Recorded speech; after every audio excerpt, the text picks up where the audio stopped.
Hello everyone, my name is Shreya and I'm a legal intern at Lexis and Company. I am pursuing BLLB honors from Law College, Dehradun Uttaranchal University. I am currently in 7th semester and I'm glad to have this opportunity of interning at Lexis and Company, because of which I am able to present to you guys with this video. So the purpose and topic for this video will be the fourth authority under the Industrial Dispute Act, that is the courts of inquiry. So I'll discuss with you the constitution of it and the duties of the court of inquiry. I have discussed the previous three authorities in my other videos. So let's begin with the courts of inquiry, its constitution. So section 6 of the Industrial Dispute Act empowers the appropriate government to constitute a court of inquiry, which shall be inquiring into uh, any matter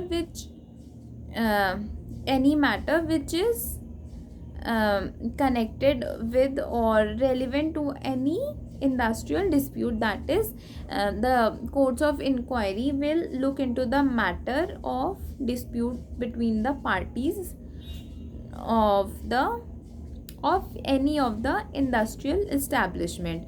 So the constitution of the court of inquiry is required to be notified in the official gazette by the appropriate government, and the court of inquiry may consist of one or more independent person, and if the number is more than one, then one of them shall be appointed as the chairman, and such things will be decided by the appropriate government. So this was the basics about the constitution of the court of inquiry.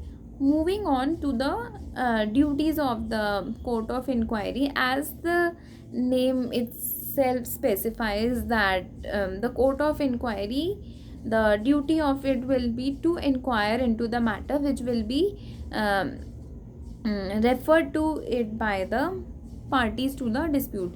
So section 14 deals with the duties of the court of inquiry.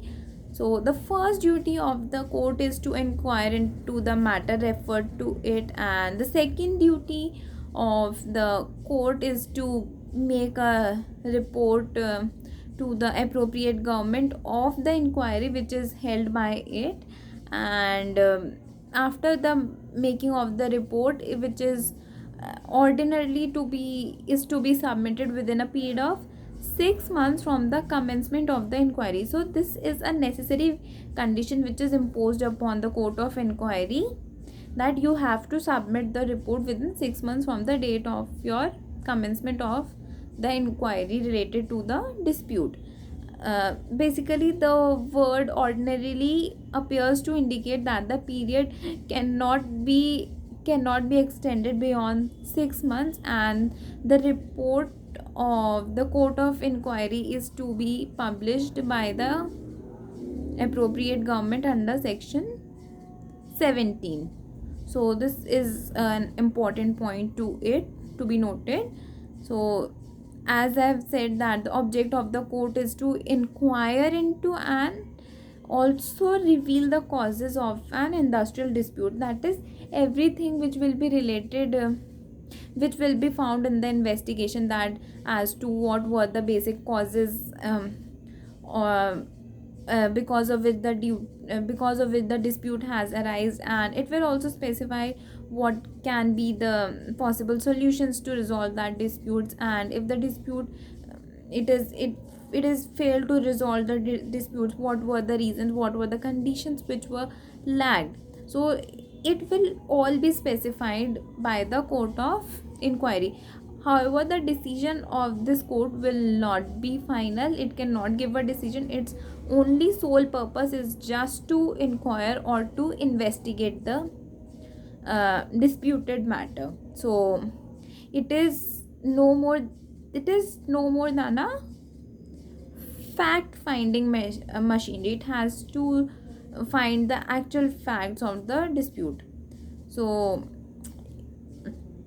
Yeah, this was is about the duties of the courts of inquiry. It is very simple. I hope you guys have understood it. If you have any question, do ask me, and yeah, share the feedback, and also like and share this video. So thank you everyone for watching.